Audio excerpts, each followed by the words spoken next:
Hello everyone, সবাইকে জানাই শুভ ভাইফোঁটা। তো দেখো, আমি গণেশ ভাইকে সুন্দর করে ফোঁটা দিয়ে নিলাম।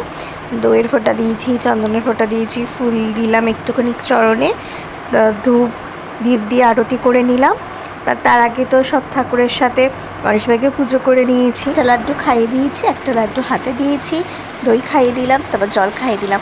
আর দেখো, তারপরে আমার সোনার উপর হাতে প্রণাম করে আশীর্বাদ চেয়ে নিয়েছি। আর তারপরে আমি সোনার উপর বাইকে নিয়ে বসেছি। মা বললো যে ফোঁটাটা দিতে না, তো তার জন্য ঠিক আছে, তো মিষ্টি এনেছিলাম ওদের নামে। তো দেখছে সোনার উপর ভাইকে একটু মিষ্টি খাইয়ে দিলাম, জল খাইয়ে দিলাম। আর তারপরে সকালে আজকে ভাইফোঁটা স্পেশালি আমি লুচি করেছিলাম, লুচি আলুর দম।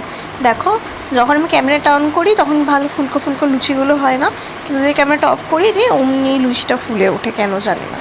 তো ফুলকো ফুলকো লুচি আর আলুর দম ছিল জলখাবারে। আর আজকে দুপুরে মেনু বলতে আগের দিন তো বিরিয়ানি আনা হয়েছিল।